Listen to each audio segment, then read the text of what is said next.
Hi, I'm Annie Botticelli, and this is the Storyteller Forecast for Leo for November 2017.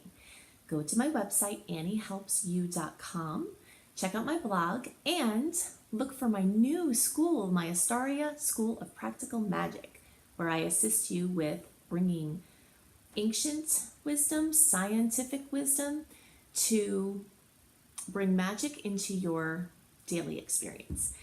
So what's going on in the month of November? We've got this open window to push, get stuff done, make big decisions, get things out into the world before we descend into this Mercury retrograde cycle. November 15th starts the beginning of the shadow period that precedes the Mercury retrograde that will come later into December, and then we'll, flow that energy into January. So if you've got to push some things in, if you've got to do something important, light a fire under your butt and do it. If your intuition is telling you not to, then don't, just ignore that.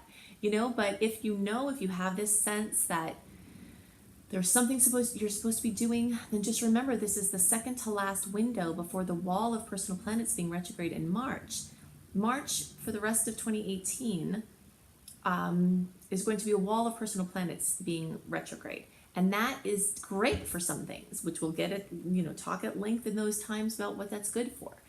But it's not the best for trying to do something new. If you're trying to do something new, you want to try to fit it into this first half of November or the window that starts January 12th and then lasts to the beginning of March. We'll talk about more of those details about the general transits. But first, I want to talk about some things specific for Leo.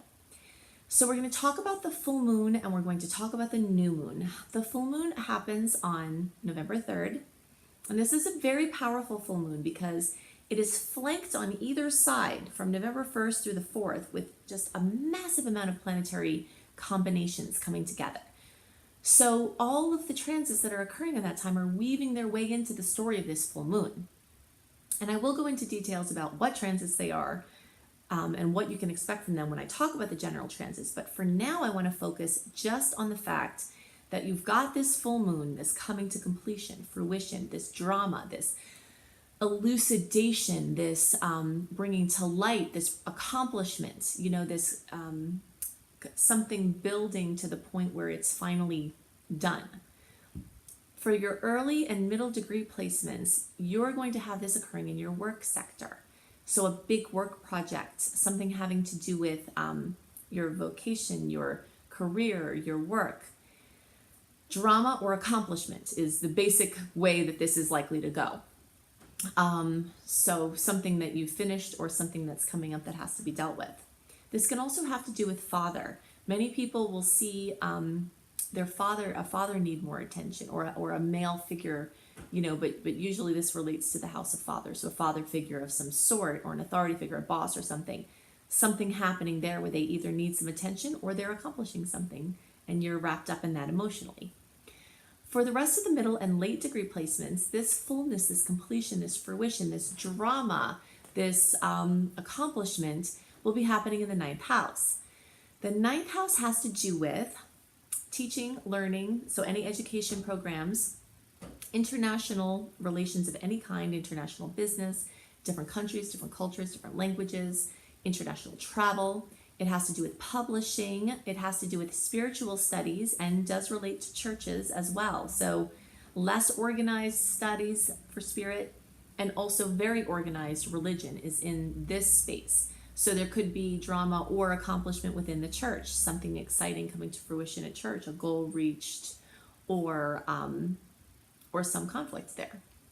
So those are the ways that we're most likely to see these full moon energies coming into play. Let's talk about the new moon. All of you will experience this opening, this expansion, this new moon energy in the 4th house. And the 4th house has to do with home and family. It has to do with your inner world, like the psychology of childhood that makes itself echoed out into adult time. So things that happen in childhood that are affecting you now. Your emotional world, your actual family of origin, and your family that you've created. It has to do with your house and homes and real estate and anything that you do from home-based business, etc. There's a massive amount of energy there for you all. Jupiter is there. We talked about that last month. It's going to be there. This is a short and long-term story about the expansion of your home space. For many people, the expansion or focus on the home space could have to do with a new baby coming in, or a new roommate coming in, or a new relative coming to live with you, or a new house, or selling an old house, or buying a second home. I'm calling the theme of this month magical housing, because anything having to do with houses and home are really brilliantly lit up in many different ways. So if you have been looking for your magical place, this could be the time that you find it, or that you're moving in. And you're very lucky at this point. So besides all of this energy being there that we talked about, there's also something else. On November 13th, Jupiter is going to make a conjunction with Venus. Venus rules love, beauty, and money. Jupiter rules expansion and opportunities. When they come together, this massive amount of expansion can occur in the energy of Scorpio, because that's the sign it's happening in. So money, loans, financial dealings, marriage, things like that. Or it can occur in the housing sector. So in a really amazing real estate opportunity or a housing opportunity. It's very, very, very enhanced for you all now. So since you know that it's coming, maybe you've intuitively felt it, be prepared to take action on it. And if it turns out that we're a little bit into the pre-Mercury retrograde shadow period, I wouldn't ignore it if it's coming in, because the timing is such that this wants to happen. So even though Mercury starts its retrograde cycle, like the shadow period before it turns retrograde, it starts that on November 15th. On November 18th, we have the new moon. So if something shows up around that time, don't hesitate to take action on it. Just take into consideration that your negotiations might be affected by the Mercury retrograde. So the closer to the new moon that you sign and make agreements, the more you'll lock in more of a stable energy. If it's a short-term venture, then Mercury retrograde rules short-term ventures. So maybe like housing luck that turned up that's going to be short-term. Those things, definitely don't have to hesitate to jump on that. But even the long-term ones, definitely take them seriously. So these are the things that I have most on my mind for Leos this month. I want to talk at length about the general transits. I'll give you the play-by-play, what aspects are happening with what planets and what signs, when, what you can expect, how you can best use those energies. So the theme of the month for all signs for November 2017 is train your inner hero. And this is on account of a bunch of aspects with Chiron. Chiron is an asteroid. It's named after a gentle centaur in Greek mythology. Many people who follow Chiron in their charts will know that he's known as the wounded healer. So when you're following him in your chart, this is a place where it's like your Achilles heel, you're strongest everywhere else except there. That's your sore spots, your most vulnerable points. But there's another aspect of Chiron that's lesser known, and that is that he was a trainer of heroes. Many of the figures in Greek mythology, the heroes in Greek mythology that won these victories that we've heard about all this time, they were trained by Chiron.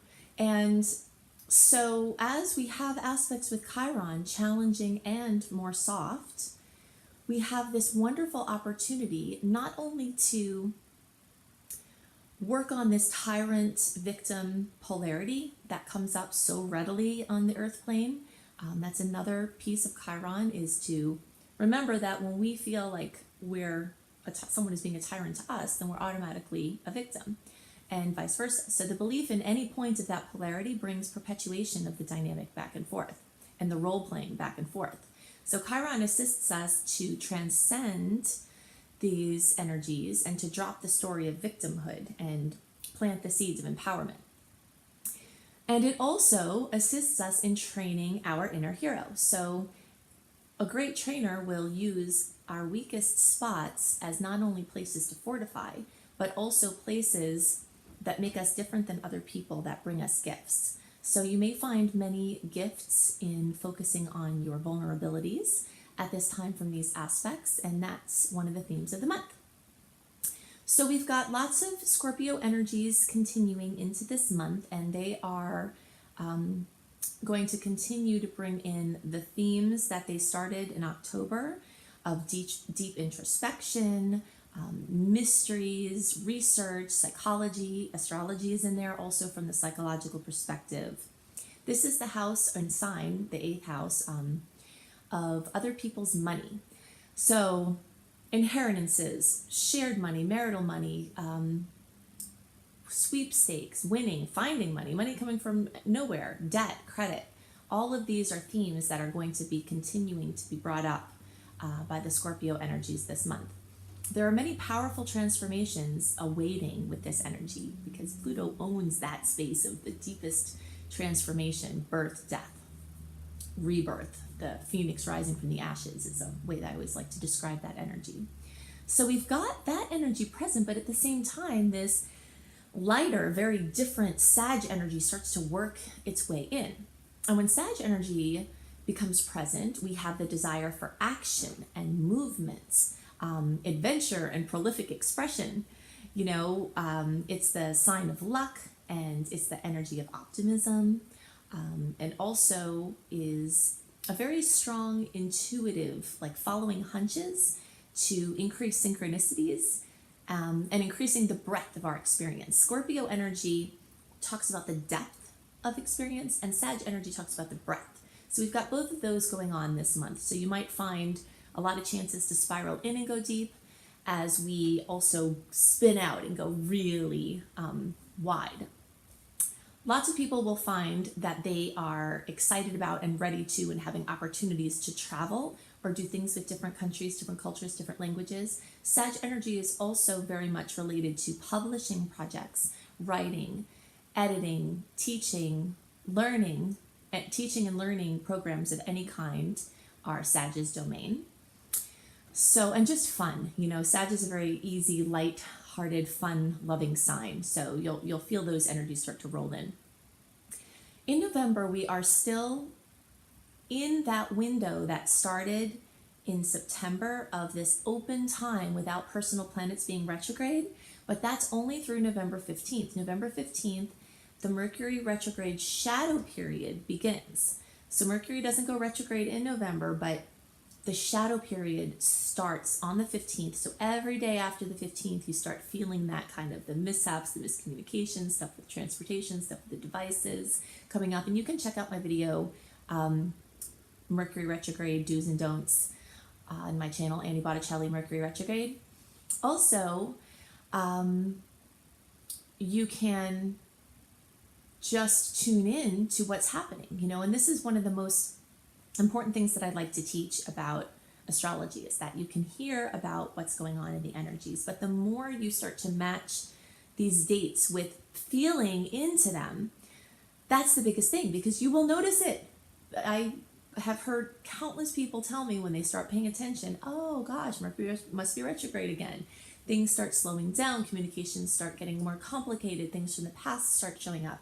So if you have a big launch or something you want to burst out into the world, trying to push it out by the 15th is a really good idea, because we don't want your out push to be interfered with by the in-roll of Mercury retrograde. Now, that being said, I will talk about a couple of dates after November 15th if you have to push some last minute stuff through that are really nice energies, but try to get the bulk of your gusto out before that time. I always liken this to the idea of being on a deserted island and making a boat.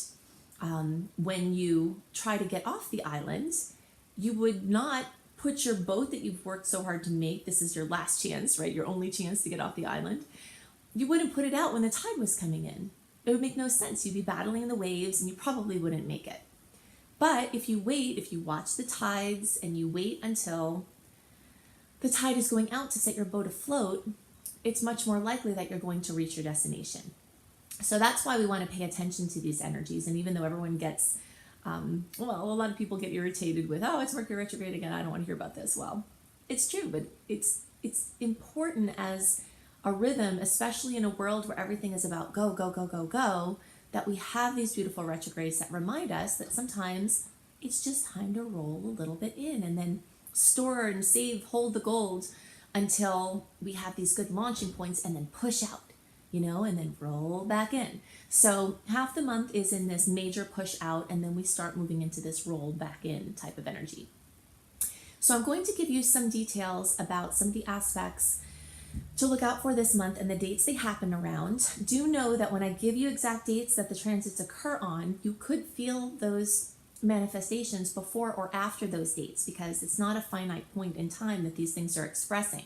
We often will feel them before or after. So just kind of pay attention. And always there are positive or easier aspects occurring at the same time as the more challenging aspects that are coinciding with each other. So you have to really tune into your own energy flow. And even if a date's supposed to be good for something, if you're feeling really strong the day before, don't be afraid to just bust it out. You have to use this information to follow your own intuitive flow and not let anything else supersede your own inner knowing. Also, when you sign up for my free email newsletter at anniehelpsyou.com, you can get a written version of my general transit reading a month before, delivered right into your inbox, so you can have a visual on it as far as the dates and the energies that they can bring. So sometimes people like that for planning purposes. Okay, so we start out with a Mercury in Scorpio, trine, Chiron, and Pisces. This is one of the many Chiron aspects we have this month. That is why I called the theme of the month Train Your Inner Hero, because of this Chiron presence. And with this combination, and this is like the first through the second, but you could feel it before or after, support could come from inner work or another person, as confidence is built through self-acceptance.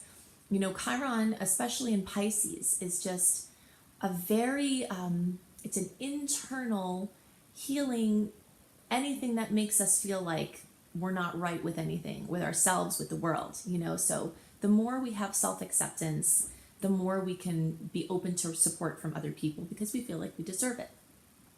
On November 2nd, there's a Saturn and Sag squaring Chiron and Pisces. So we have this sweet aspect at the same time as this challenging aspect. So it's like this newfound work with self-acceptance is going to be tested by an authority figure, likely something stern from the outside world.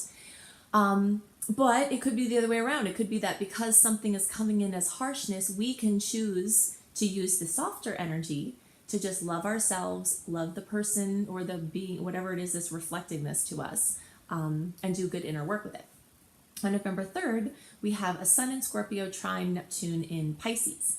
This first occurred on July 5th, and it brings a really great focus on creativity and artistic talents. So you might use that energy purposely for creative or artistic work, or you might just find it's naturally brought out of you, that you're kind of in that mood. So this is a really positive and peaceful combination, and it's really supportive to assisting self and others. So then on November 3rd, we also have this full moon at almost 12 degrees of Taurus. Full moons bring fullness, completion, fruition to the sign that it is occurring in. Sometimes it brings drama. Sometimes it brings elucidation, the bringing to light of something. So that will be in the areas of everything Taurian, so this is personal finances, your own earned income, luxury items, earth, eco-related projects. This has to do with your values and also has to do with self-esteem. So we've got a really busy time at the beginning of the month, because coinciding with this full moon, we also have something else going on November 3rd, which is Venus in Libra sextiling Saturn in Sagittarius. A sextile is a very favorable aspect. It usually is one that requires you to take action in order to get the good possibility from it. So when Venus and Saturn come together, it's really great for taking steps forward with long-term projects. And since there's energy in Libra, it would favor partnerships or working with someone on something. And this is a really great launching point for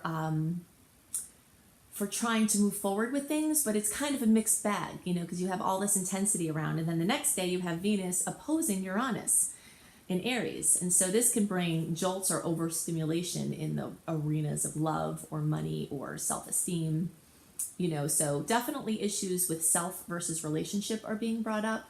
So it's possible that as you have a chance to move forward in partnership, the fears could come up, of merging. And, so you can use your intuition to see what you're supposed to do with that. But there's definitely a lot of energy around partnering and doing something for the long term.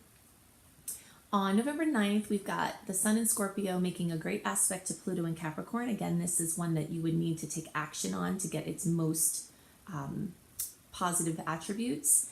And this has to do with bonding with other people in deep ways. So, in love, in money, in business, so you can kind of see this theme of partnership. And this is being brought over from the energies in Scorpio, some energies still in Libra. Libra and Scorpio are partnership energies.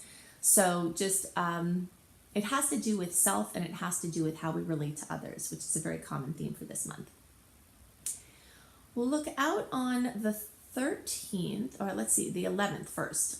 We've got another beautiful aspect. Now, this is a really big deal because when outer planets, the ones that take a really long time to move around, make aspects to each other, these themes last for a long time because they come together and then they retrograde apart, and then they come together again, and they like follow this flow over an extended period of time where there's a long-term theme.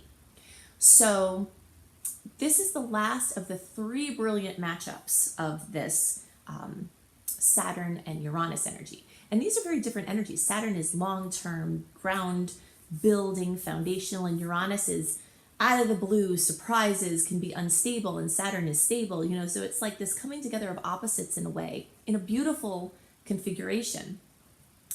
So the first time this happened was December 24th, 2016.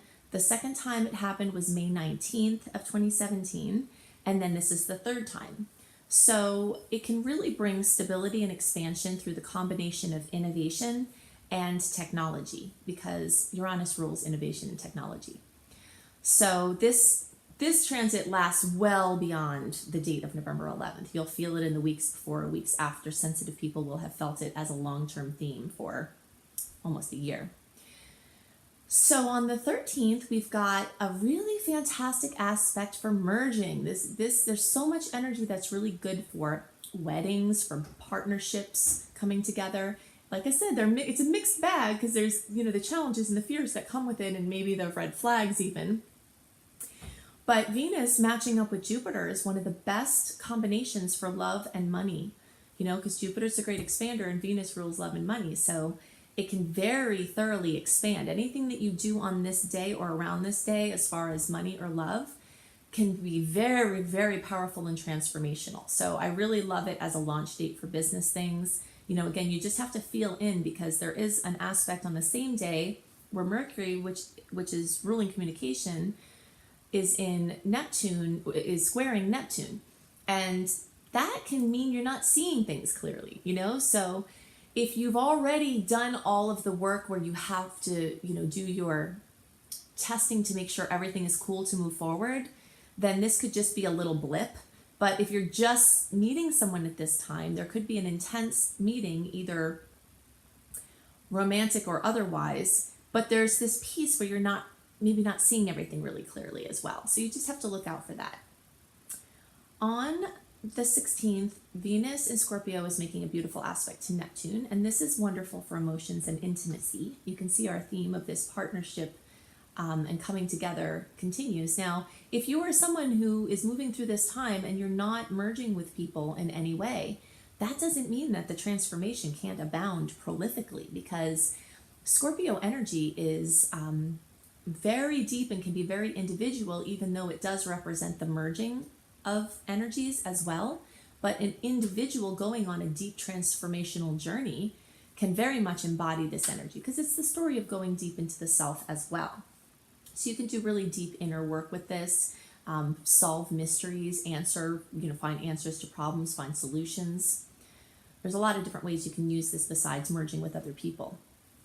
So on the 16th, we also have the Sun in a beautiful aspect with Chiron. So Chiron coming up again, this has to do with your forgiveness of self, helping all of your relationships. When it comes back down to it, to simplify so many things in life, we are mad at ourselves and we project it on other people, and everything becomes a mess. It's really simple. So self-forgiveness and anything we do with self-forgiveness can be very greatly assisted this month, and that's part of training your hero. Okay, so then on the 17th, we have Mercury in Sag making a trine to Mars, and this is awesome for bringing thoughts into action. So Mercury in Sag is very busy mentally. Even though November 17th is technically in the pre-shadow period, you still can push some good things through on this day.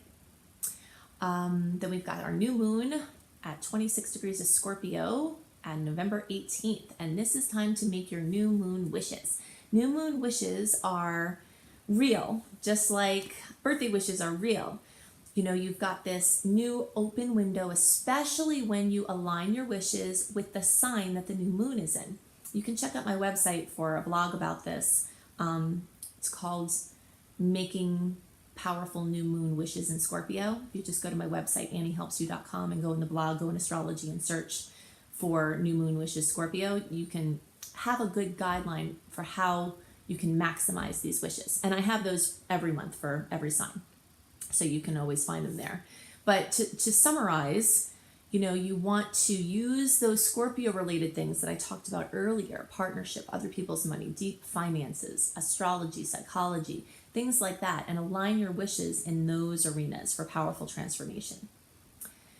This new moon is also going to be making a beautiful trine to Chiron, right? We keep talking about Chiron this month, so it's bringing strength and empowerment and interdependence. There's also a conflict with Mars and Pluto on the 19th that could show up as part of this new moon. Mars squaring Pluto is always a little bit nasty. I'm an optimist. I like to look at the bright side of things, but I will always tell you when I see an aspect that's yucky. It's not that you can't do something good with it. I hope that you will. That's my mantra, is challenging aspects are here for us to push through resistance and clear out issues that are interfering with our highest expression. But it can be kind of nasty, aggression, violence, all of these things. If you are to try to avoid circumstances where things like that could occur, be very careful driving, don't antagonize a crazy person. Things like that are good to avoid when you have a conflict with Mars, which is the ruler of war, and Pluto, the ruler of the underworld. So this first occurred on February 22nd, and it definitely brings the need to carry extra awareness, because it will definitely bring stress and conflict in many cases. Partnership commitments or unwelcome opinions from key relationships may come up, and how you respond to them could be part of the manifestation of this transit as well. By November 21st, that energy has cleared. We've got Venus in Scorpio making a great angle to Pluto, so now maybe that conflict brought things up and now there's a smoothing over point.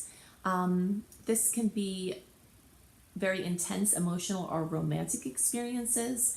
This can have to do with amazing financial opportunities. So like I said, I had mentioned earlier that there'd be a few spots that would be okay for pushing some things through that are last minute things. I don't love them as the big launches if you can help it, only because you're kind of getting into that murky retrograde energy. But if you've got to push some last minute things through, November 17th was a good time. November 21st has some good energies. And on the 22nd, we have Neptune going direct in Pisces. So, of course, anything that Neptune does is going to affect everybody, but it will affect Pisces even more. When your ruling planet, it's not just because Neptune's in the sign of Pisces, it's because Neptune rules the sign Pisces. So this is a very sobering time, so it's good for becoming practical and organized and making the abstract more concrete. On the 25th, we have a beautiful aspect with Mercury in Sagittarius, trining Uranus and Aries. And like I had said before, even though Mercury's shadow period is happening, there are going to be people whose stuff starts to break down at this time and they need to get new devices. This would be a good point to push through, like if you have to get in a vehicle, if you have to get a device. If you haven't done it earlier in the month and things start to break down now from the shadow period having begun, this at least carries some good energy if you have to get some of those new things for things ruling communication and transportation. On the 26th, we have Venus and Scorpio making a trine to Chiron and Pisces. So this is really empowering for finances or your self-esteem or your romance sector. On the 27th and 28th, we have Mercury in Sagittarius making a conjunction to Saturn in Sagittarius. So big picture dreams, which is Sagittarius rules big picture dreams, may need some harnessing and organizing now. That's the influence of Saturn. So that's possible how it could manifest for you. Alternatively, hard work done to rein in scattered efforts can be very much rewarded. Since Saturn can be kind of serious and Sag can be light, sometimes the coming together of these energies can be something annoying and limiting to our flow and our expansion. But if you use the energy right, then it can be very productive, especially for long-term ventures. So these are the things that are most on my mind for the month of November for everybody. Definitely check out my website, anniehelpsyou.com, see what's new on my blog. Check out my new school, my Astaria School of Practical Magic. If you are an empath, if you are a sensitive person trying to navigate in this crazy world and it feels like the rules are different for you and you don't know why everything is different than mainstream for you, it's definitely an amazing and magical, wonderful support system. So you can check that out at anniehelpsyou.com. Also, definitely check out my husband, B.R. Newman's Tarot Scopes. You can go to iamhelios.com, iamhelios.com. If you haven't already signed up for my free email newsletter, then definitely do that on my website at anniehelpsyou.com. And if you have signed up for my newsletter and you're not getting it, we need to figure this out because I send it out religiously every month, a month early. I always have, I will as long as I can. And so if you're not getting it, something's going on with your inbox. It could be in spam, it could be in social promotion events folders. If you use the contact in your welcome letter that I send, there's a contact address that I say to add.